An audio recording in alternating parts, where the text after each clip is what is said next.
National crime agency বলেছিল যে আমরা 4 সপ্তাহ এই অর্থটিকে $25 মিলিয়ন এটিকে আমরা যুক্তরাজ্যে হোল্ড করে রাখছি।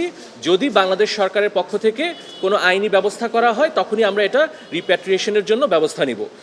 ইস্টার্ন ব্যাংক পিএলসির সাবেক চেয়ারম্যান জনাব শওকত আলী চৌধুরীর বিরুদ্ধে যুক্তরাজ্যে $25 মিলিয়ন আর মানি লন্ডারিং এবং দুর্নীতির অভিযোগটি তদন্ত চেয়ে আমরা রিট পিটিশনটি দায়ের করি। এর প্রেক্ষাপটটা শুরু হয়েছে, আপনারা জানবেন যে বিগত সরকারের আমলে ভূমিমন্ত্রী ছিলেন সাইফুজ্জামান চৌধুরী। তার বিরুদ্ধে যুক্তরাজ্যের ন্যাশনাল ক্রাইম এজেন্সি তারা একটি তদন্ত করছিল তার যুক্তরাজ্যে যে তার সম্পদ আছে এই বিষয়ে তদন্ত চলাকালীন সময়ে যুক্তরাজ্যের ন্যাশনাল ক্রাইম এজেন্সি জনাব শওকত আলী চৌধুরীর বিরুদ্ধে যুক্তরাজ্যে $25 মিলিয়ন একটি আনডিসক্লোজড ফান্ড তারা যুক্তরাজ্যে একটি ব্যাংক অ্যাকাউন্টে পান।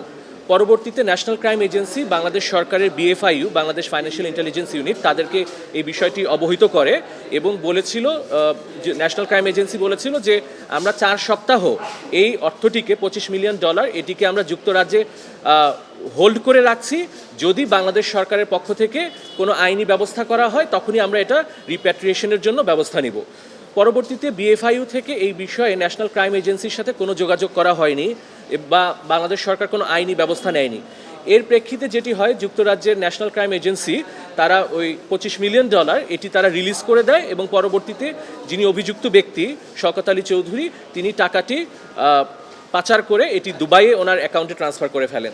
এই বিষয়টি সম্পর্কে বাংলাদেশের BFIU অবগত ছিল এবং জাতীয় রাজস্ব বোর্ড পরবর্তীতে অবগত হয়। জাতীয় রাজস্ব বোর্ড যখন এই ওভারসিজ অ্যাসেট, আপনারা জানবেন যে আমাদের ইনকাম ট্যাক্স অ্যাক্টে কারো যদি দেশের বাইরে কোনো সম্পদ থাকে এটি ঘোষণা দেওয়ার একটা বাধ্যবাধকতা আছে, কিন্তু এই যে $25 মিলিয়ন যেটি তিনি যুক্তরাজ্যে রক্ষিত করেছিলেন শওকত আলী চৌধুরী, তিনি তার যে ট্যাক্স রিটার্ন এই ট্যাক্স রিটার্নে একটি ঘোষণা করেননি এবং পরবর্তীতে জাতীয় রাজস্ব বোর্ডও একটি অ্যাসেসমেন্ট করে তাকে ফাইন এবং পেনাল্টি ইম্পোজ করে।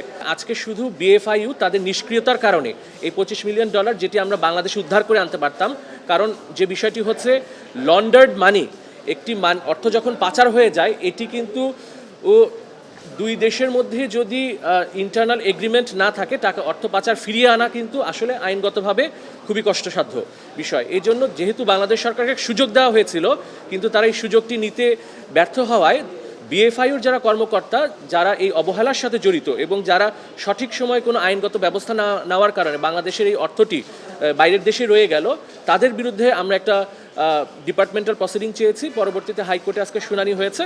মহামান্য হাইকোর্ট রুল দিয়েছেন যে বাংলাদেশ ফাইন্যান্সিয়াল ইন্টেলিজেন্স ইউনিটের যে কর্মকর্তারা যাদের ব্যর্থতার কারণে আজকে টাকাটি বাংলাদেশে ফেরত আনা গেল না, তাদের বিরুদ্ধে কেন আইনগত ব্যবস্থা নেওয়া হবে না, এবং যিনি পিটিশনার রেজাউনুল সাঈদ অ্যাডভোকেট তার যে দুদকে যে আবেদনটি করেছিলেন এই আবেদনটি 30 দিনের মধ্যে দুদককে নিষ্পত্তি করার জন্য নির্দেশনা প্রদান করেছেন।